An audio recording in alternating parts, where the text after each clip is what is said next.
que é a igreja? Vamos refletir um pouquinho sobre isso. Abra sua Bíblia comigo no Evangelho de Mateus, no capítulo 16.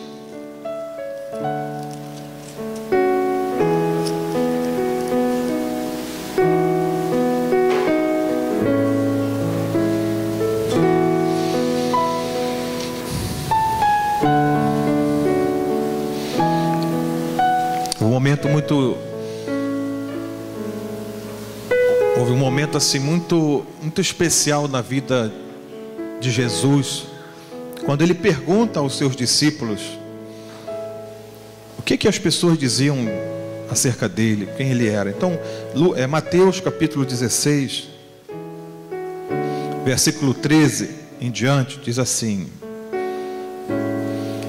Mateus 16, 13. E chegando Jesus às partes de Cesareia de Filipe, interrogou os seus discípulos, dizendo: quem dizem os homens ser o Filho do Homem?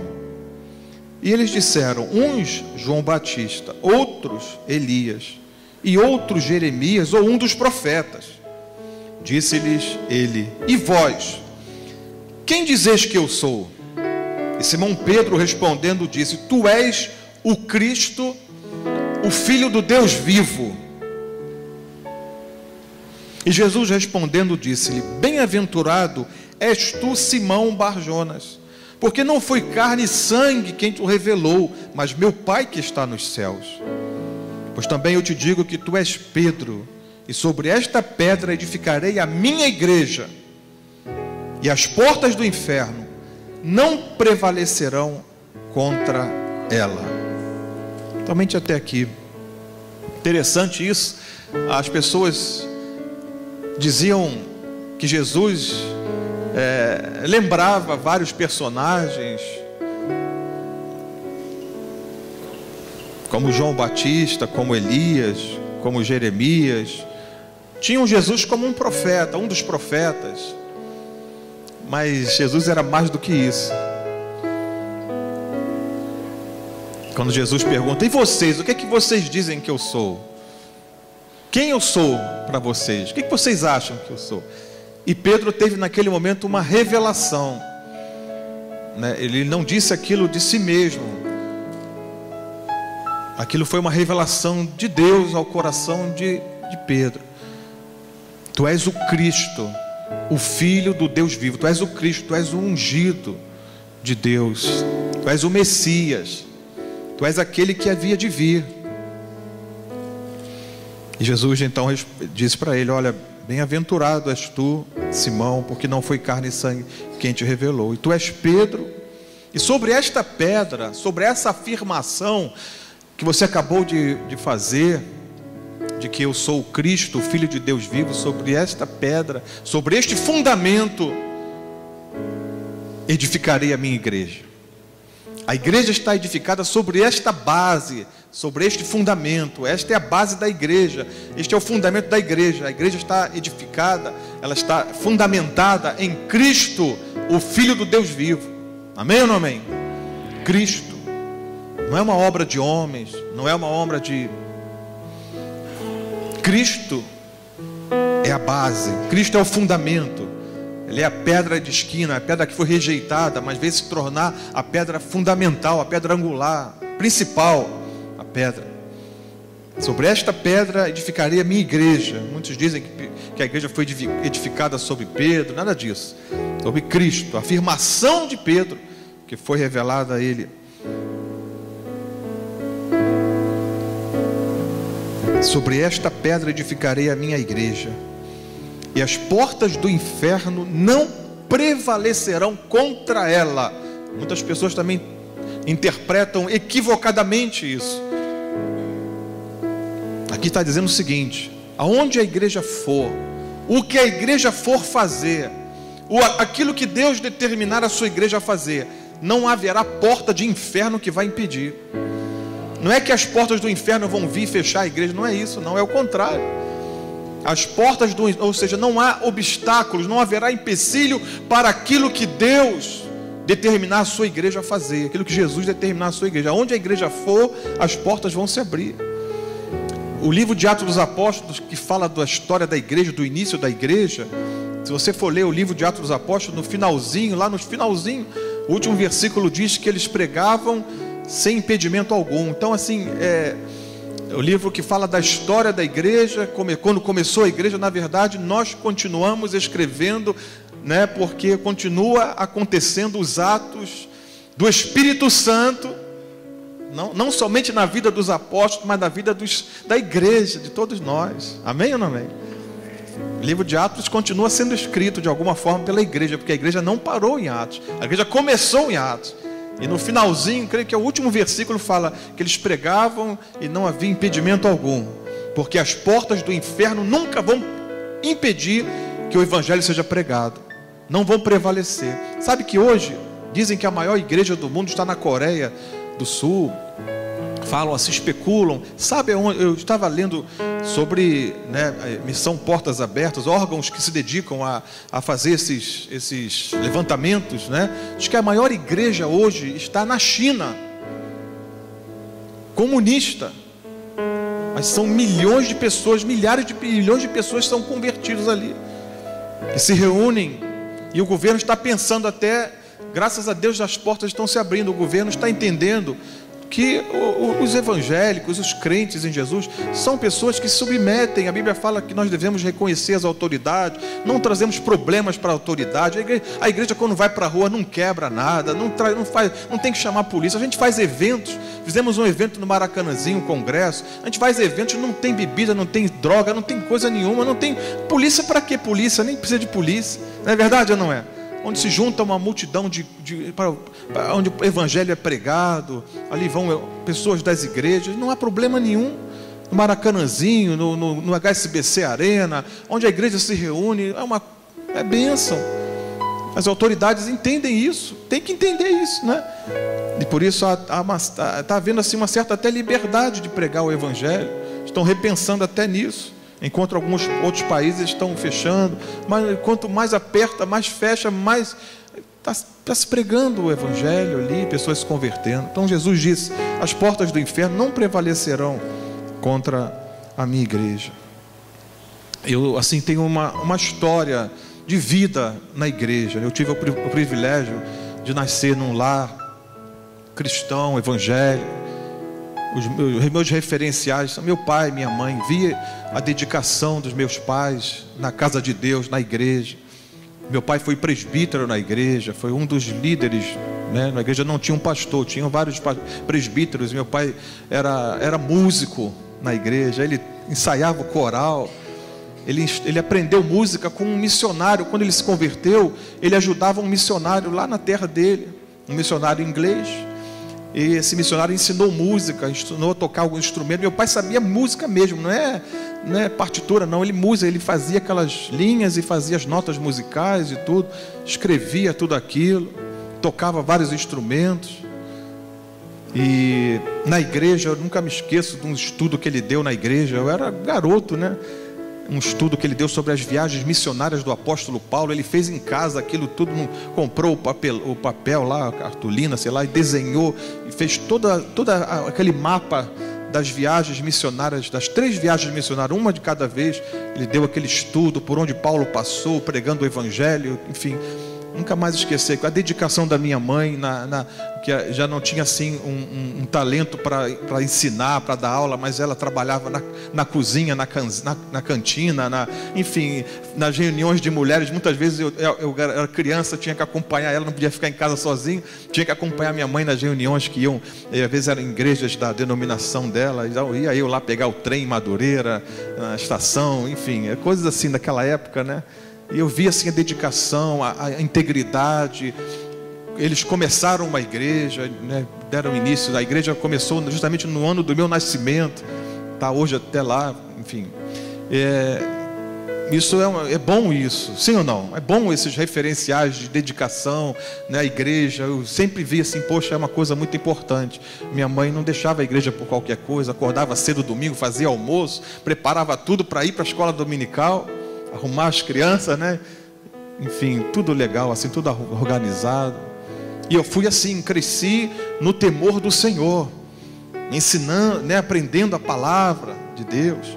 E quando cresci, né, na própria igreja ali, eu trabalhava no som. Lá o som era totalmente diferente disso aí. Meu Deus do céu. Ajudava lá no som da igreja. Depois na outra igreja, mais tarde nós fomos para meus pais. Meu pai que faleceu vai fazer 4 anos esse ano. Meu pai sempre pertenceu a uma igreja só, nunca mudou de igreja. Durante toda a vida dele, sempre pertenceu a uma mesma igreja, que no início era lá no Estácio, da mesma denominação. Depois eles começaram um trabalho em Madureira. Igreja do Senhor, povo lindo, muito lindo isso. Deus estabeleceu a sua igreja, corpo de Cristo, autoridade na terra, que o diabo respeita e sabe da autoridade que está sobre a igreja do Senhor.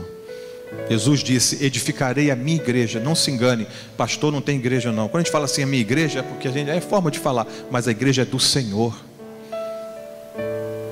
Quem mexe com a igreja, quem fala mal da igreja, está falando mal do dono da igreja. Quem mexe com a igreja está mexendo com o dono. Saulo perseguia a igreja. Jesus foi ao encontro dele e disse: olha, por que me persegues? Duro é para ti. Você não sabe em que você está se metendo. Você caiu do cavalo, ficou cego, enfim, bem feito, se converteu, não é? E depois foi o apóstolo Paulo. Saulo foi, até o nome mudou, e foi um tremendo homem de Deus, mas foi querer se meter com a igreja. Ele pensou que estava fazendo um trabalho para Deus, né? Impedindo o avanço da igreja, mas depois foi um plantador de igrejas. Depois de perseguidor, ele passou a ser perseguido, porque todos aqueles que querem viver piamente padecerão perseguições. Se você é um crente e não está sendo perseguido de forma alguma, de maneira nenhuma, dá uma olhada na sua vida, o que está errado. Não é perseguido no trabalho, na faculdade, não em casa, ninguém te persegue, ninguém fala mal de você. Tem alguma coisa errada com o teu testemunho. Que vida cristã é essa que você está vivendo? Que igreja é essa? Não é o projeto Vida Nova de Jardim América, porque eu passo tudo isso, perseguição, todas essas coisas todas a gente passa, não é? Por pregar o evangelho, por dar o testemunho. Meu Deus, então não pode ser diferente com você. Amém?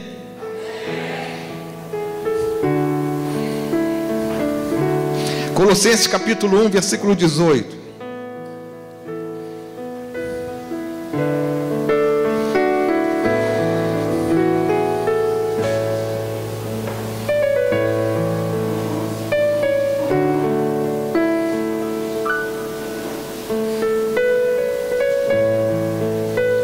Meu Deus, eu não sei nem qual o versículo que eu vou ler. Tantos versículos aqui, tremendo, maravilhoso. Meu Deus. Vamos ler a partir do versículo 10, que aqui tem um negócio interessante aqui que eu falei esses dias. O versículo Colossenses 1, 10 diz assim: para que possais andar dignamente diante do Senhor, agradando-lhe em quase tudo. É isso? Não, né? Para que possais andar dignamente diante do Senhor, agradando-lhe em tudo. Eu falei aqui esses dias, não foi? Não adianta agradar a Deus um pouquinho de um lado e desagradar. Tem que agradar em tudo. Diga para o teu irmão assim: você tem que agradar a Deus em tudo. Não pode deixar a desejar, não pode ficar em falta com Deus. Andando dignamente diante do Senhor, agradando-lhe em tudo, frutificando em toda boa obra e crescendo no conhecimento de Deus. Crescendo no conhecimento de Deus. Ele vai falar que quando a gente entrega a nossa vida ao Senhor, novo convertido, novo nascimento. Então nós somos meninos, o leite tem que começar com aquela comidinha leve e tal. O tempo vai passando e o caldo vai engrossando. Mas tem gente que tem tempo na igreja e continua querendo leitinho. Pastor, quer mamadeira. Não pode, não, você já tem que aguentar uma palavra dura já para poder. Tu já tem tempo na casa de Deus, pô. Eu estou falando essa atitude assim, é quando a pessoa, qualquer coisa, fica melindrada, magoada. Puxa, eu acho que o pastor falou para mim, eu estou magoado com o pastor, aquela palavra foi para mim. Meu Deus, eu não estou aqui para falar só para você, estou falando para todos, para mim também, né? Agradando em tudo, frutificando em toda boa obra. Botou na mão uma obra para fazer um trabalho, frutificou. Vai para frente, né, Joás? A bênção frutificando em tudo.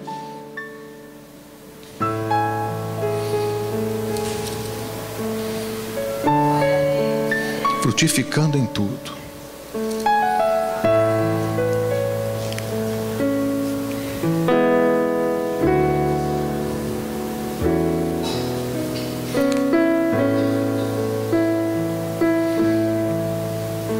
Verso 12: dando graças ao Pai que nos fez idôneos para participar da herança dos santos na luz.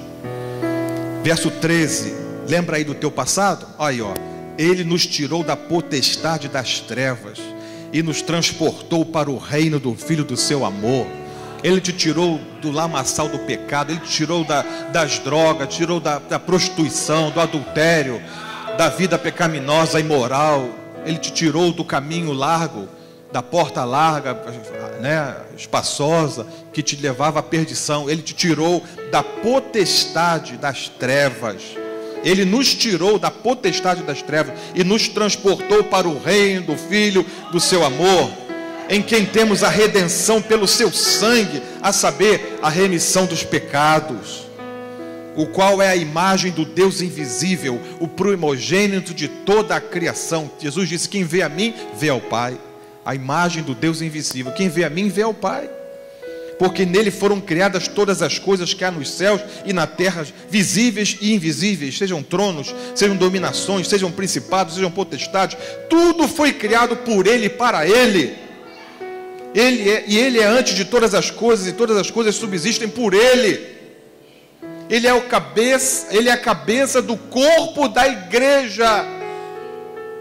É o princípio, e o primogênito dentre os mortos, para que em tudo tenha preeminência, porque foi do agrado do Pai que toda a plenitude nele habitasse, e que, havendo por ele feito a paz pelo sangue da sua cruz, por meio dele reconciliasse consigo mesmo todas as coisas, tanto as que estão na terra como as que estão nos céus. A vós também, que noutro tempo eres estranhos e inimigos no entendimento, pelas vossas obras más, agora contudo vos reconciliou no corpo da sua carne pela morte, para perante ele vos apresentar santos, irrepreensíveis, inculpáveis. Esse é o nosso Deus, esse é o nosso Senhor, esse é o nosso Senhor.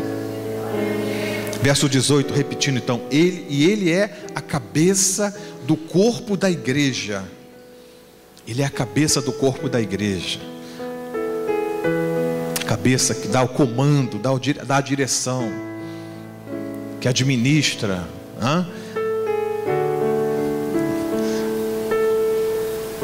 Romanos 12, Paulo diz: rogo-vos, pois, 1 e 2, rogo-vos, pois, irmãos, pelas misericórdias de Deus, que apresenteis os vossos corpos, porque Ele é a cabeça, e Deus precisa de um corpo, Espírito Santo, para agir nesse mundo poderosamente.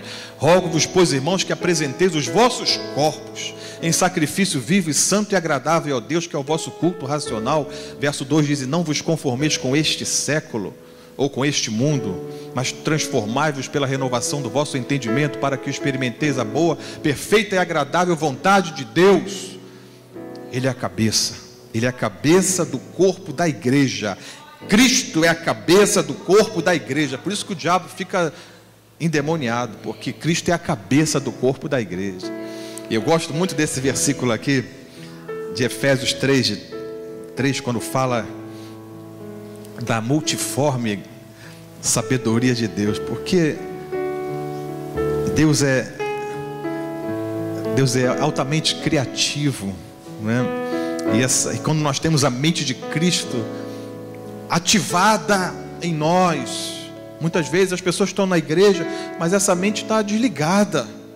Tem que ativar a mente de Cristo, tem que pensar, amado, tem que pensar como Cristo, tem que pensar como Jesus. Tem que olhar as coisas e ver obstáculos, nas adversidades, ver oportunidades que Deus quer usar você a agir. Não vê uma coisa que é: poxa, eu vou parar aqui, ó, tá vendo a dificuldade ali? Não, ó, tem um obstáculo, tem uma dificuldade, é porque Deus vai me dar uma estratégia para vencer isso, para passar por isso. Não tenha dúvida. Efésios 3, 10 diz assim, versículo 10: para que agora pela igreja, pela o quê? Igreja, para que agora pela igreja, Deus manifesta a sua graça, o seu poder, agora pela igreja, para que agora pela igreja, a multiforme sabedoria de Deus seja conhecida dos principados e potestades nos céus, segundo o eterno propósito que fez em Cristo Jesus, nosso Senhor. Então, a multiforme sabedoria de Deus, as muitas formas da manifestação da sabedoria de Deus pela igreja é conhecida. Sabedoria de Deus. Por isso que a gente tem na igreja pessoas que às vezes não têm grandes estudos, não grandes formações, e tem uma sabedoria, não tem um conhecimento que você adquire com um estudo, mas tem sabedoria. E você está na igreja, faz parte da igreja, você é a igreja. Então a multiforme sabedoria de Deus, você tem a mente de Cristo, ela confunde. Como a Bíblia fala assim, Deus escolheu as coisas fracas para confundir as fortes. Deus escolheu as coisas loucas para confundir as sábias, né? Deus escolheu eu e você para fazer de nós algo assim, caramba, não esperava isso dele, não quero, como é que, de onde você viu isso, aprendeu isso, onde é que você faz? Deus te dá sabedoria, te dá graça para você desempenhar, até mesmo na tua vida profissional, queridos, também. Não fica pensando em pensar na igreja fazendo um favor para Deus. Não, eu estou aqui no som porque não tem ninguém. Faça o melhor que você puder, se dedique, faça um curso, a gente ajuda alguma coisa na multimídia, na operação do som, porque muitas pessoas vão adquirir ali um conhecimento pela sua sabedoria, vão ter um reconhecimento, isso vai abrir portas, até profissionalmente, você vai ser bem sucedido também lá fora. E aprendeu aonde? Na igreja. Quem te deu sabedoria? Deus me deu sabedoria. Se dedicou, se aperfeiçoou. Estou fazendo com excelência, porque grande é o nosso Deus, grande é o Senhor, tem que fazer o melhor aqui. Vou me apresentar aqui de forma que aí você vai ser reconhecido lá fora, né? Das vezes aí, é por isso que de vez em quando esses talentos que Deus, né, trabalha na igreja, pessoas que vêm para a igreja, são lapidados, trabalhados, aperfeiçoados. Aí quando surge uma oportunidade de aparecerem para o mundo, vamos dizer assim, num programa de televisão, uma coisa assim, como a gente já viu alguns cantores. Eu nunca me esqueço quando, creio que foi o Duzão, que foi cantar num programa desse aí de televisão, e daquelas pessoas que estavam ali para julgar, né, para dar a nota, aquele negócio. Ele começou falando assim: onde é que você estava? Olha a voz do diabo aí, onde é que você estava? Ou seja, todo esse talento, rapaz, você já devia estar aí, né, fazendo sucesso e tal. Onde é que você estava? Eu não sei bem o que ele respondeu na época, eu só sei de uma coisa: onde é que eu estava? Eu estava na igreja, no melhor lugar que eu podia, cantando para Deus, adorando a Deus. Onde é que você estava? Desde quando Deus nos chamou para fazer para o mundo, para as coisas? Para o Senhor. Para o Senhor, primeiramente para o Senhor. E é claro que há coisas que você vai fazer para o Senhor, e também profissionalmente você vai ser muito abençoado, não tenha dúvida quanto a isso. Mas o talento, primeiramente é para o Senhor. Primeiramente é para o Senhor, para glorificar o nome do Senhor. Efésios 1:18 diz assim: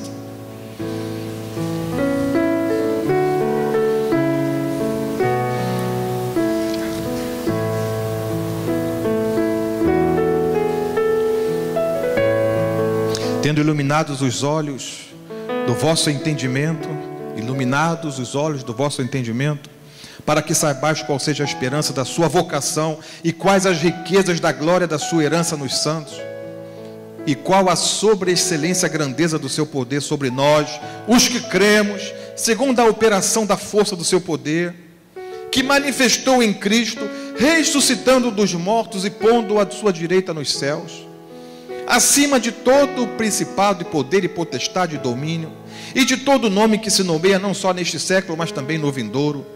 Verso 22: e sujeitou todas as coisas a seus pés, e sobre todas as coisas o constituiu como o quê? Cabeça da igreja. Verso 23 fala de nós, que é o seu corpo, a plenitude daquele que cumpre tudo em todos. O corpo de Cristo, que é a sua igreja, é a plenitude daquele que cumpre tudo em todos. Mas Ele é a cabeça da igreja. Ele está acima de todo principado e poder e potestade e domínio, e de todo nome que se nomeia, não só neste século, mas também no vindouro. Sujeitou todas as coisas a seus pés, sobre todas as coisas o constituiu como cabeça da igreja. Ele é o Senhor. Ele é o Senhor. Jesus Cristo é o Senhor. Amém, irmão? Glória a Deus. Jesus Cristo é o Senhor. Todo joelho se dobrará, toda língua confessará que Jesus é o Senhor. Terminando aqui as minhas anotações, 1 Tessalonicenses 4:1 diz, Filipenses 4:1: finalmente, irmãos, vos rogamos e exortamos no Senhor Jesus, que assim como recebeste de nós, de que maneira convém agradar a Deus, assim andai, para que continueis a progredir cada vez mais. Eu vou repetir aqui, você que está aí procurando, Filipenses 4, capítulo 4, versículo 1 Tessalonicenses capítulo 4, versículo 1. 1 Tessalonicenses capítulo 4, versículo 1. Finalmente, irmãos, vos rogamos e exortamos no Senhor Jesus, que assim como recebestes de nós, assim como nós vos ensinamos, assim como vocês receberam de nós, de que maneira convém andar e agradar a Deus, assim andai, para que continueis a progredir cada vez mais. Assim como vocês receberam, sigam em frente, continuam. O evangelho não é para ser curtido, o evangelho é para compartilhar. Não é? Fala para o teu vizinho aí, amado, o evangelho não é para curtir não, eu não curto, é para compartilhar. Evangelho é para compartilhar. Evangelho é para compartilhar. Agora, tem que viver o evangelho para compartilhar o evangelho. Jesus está voltando. É tempo de despertar, porque não haverá mais tempo. O brasileiro costuma deixar tudo, não, na última hora, Não, sempre Deus vai dar ó, Jesus vai voltar. E eu estou vendo Deus assim, eu estou vendo o mundo sobrenatural, eu estou vendo 20 anos de ministério pastoral, muitos anos de igreja, enfim, eu estou vendo coisas acontecer nesse início de ano, coisas assim que eu estou vendo assim, meu Deus, Deus está fazendo coisas assim que eu estou assim,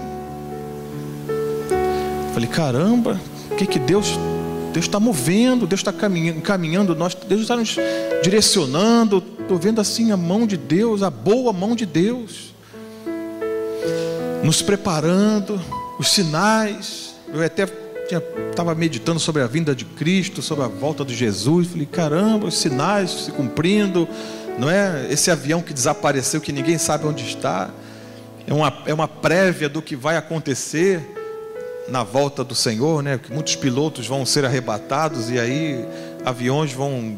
Como é que vai ser para achar, certo? Não vai ser difícil, vai ser uma perplexidade sobre a terra. Mas como igreja, qual é o nosso papel?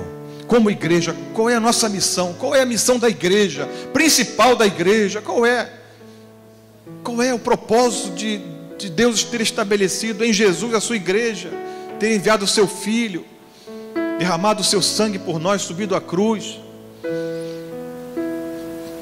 Qual é o propósito fundamental da igreja?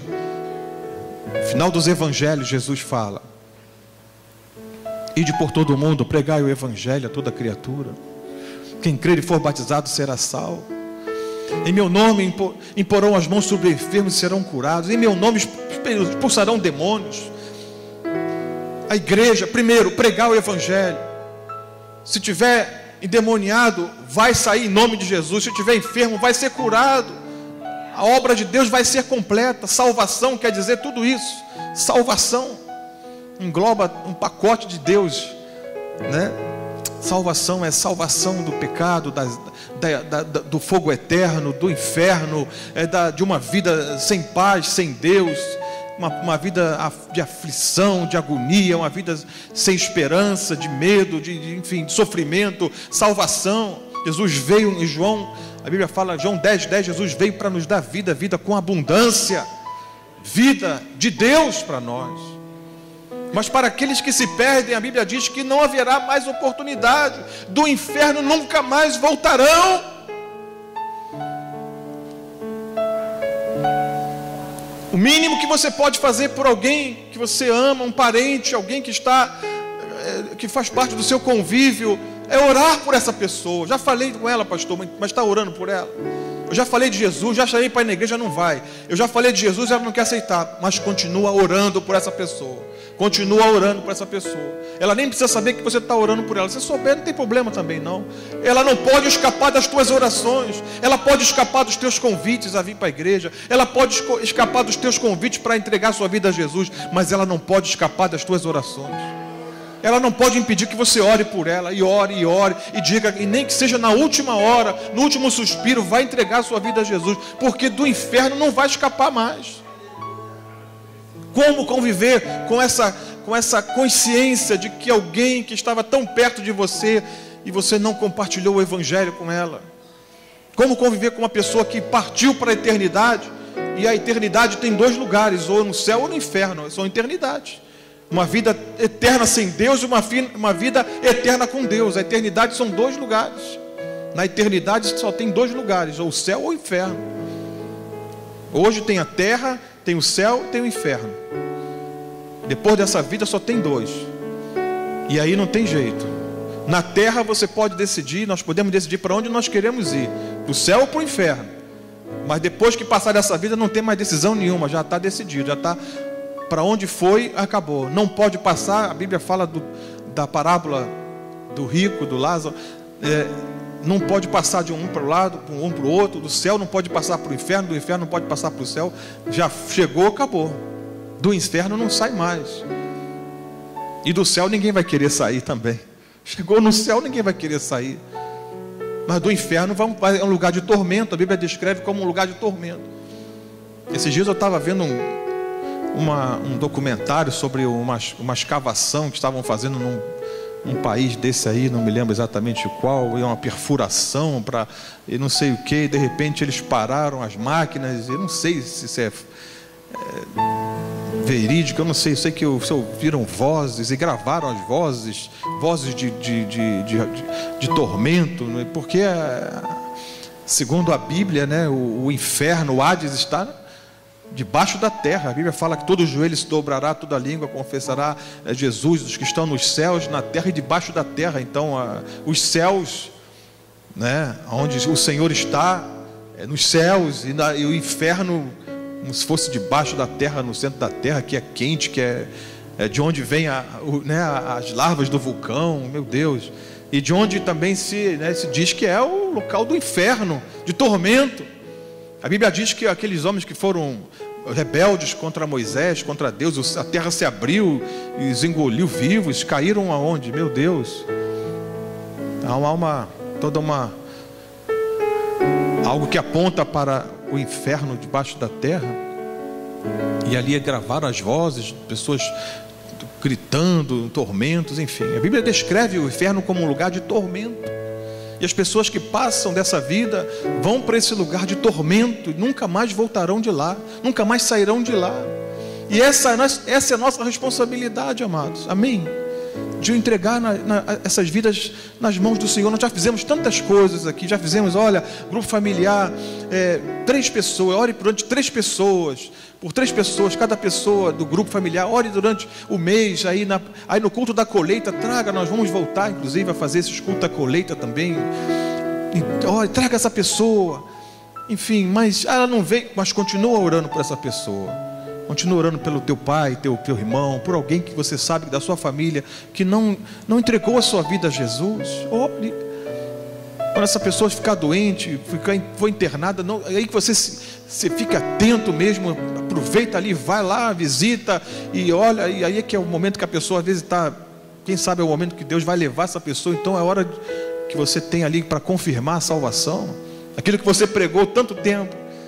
E a pessoa nunca tomou uma decisão, mas quem sabe naquela hora ali vai entregar a sua vida a Jesus, porque do inferno não volta mais. Não adianta depois orar, depois que morrer eu vou orar agora, porque deve estar no purgatório, de repente eu vou orar e vou fazer vai ter lá não tem esse negócio não, mano. É o inferno. Aos homens está ordenado a morrer uma só vez, vindo depois disso o juízo. Deus vai julgar as obras e cada um vai, enfim, meu Deus. Uma pessoa que passou dessa vida sem Jesus, pensa nisso. Você já parou para pensar um pouquinho, meu Deus, o que é passar dessa vida? O que é morrer sem Jesus? Pensa nisso. Igreja, vamos sair daqui hoje pensando sobre isso, refletindo como igreja. Meu Deus, eu sou igreja, eu preciso compartilhar o Evangelho, eu preciso viver o Evangelho. As pessoas olhem para mim e vejam Jesus na minha vida, que eu transmita Jesus com o meu testemunho. E se for necessário usar palavras, vou usar palavras, mas a minha vida vai expressar Jesus. E essa pessoa que partiu não tinha Jesus. E pior, tem aqueles que ainda dão mau testemunho, que ainda pioram mais a situação. Mas vamos lá, a pessoa partiu sem Jesus, inferno. E a consciência de saber que aquela pessoa está perdida eternamente. Um parente seu, uma pessoa que você estima muito, está perdida eternamente, está perdida. E você está passeando, você está num lazer, está comemorando alguma coisa, e você de repente para assim, lembra que aquela pessoa agora está no inferno. E caramba, passa uma semana, você vai lembrar, faz uma semana que morreu fulano, meu Deus, onde está essa pessoa agora? Passa um mês, meu Deus, está no inferno, está no inferno, e eu estou aqui, ela está no inferno. Você está passeando num shopping, você está passeando, está andando, está vivendo, e de repente você lembra do seu pai, da sua mãe, do seu filho, da sua irmão, meu Deus, morreu sem Jesus, morreu sem salvação, está no inferno agora.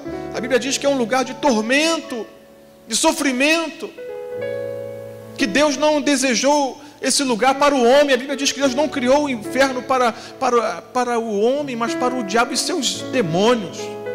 Não foi pensando no homem, mas é a justiça de Deus.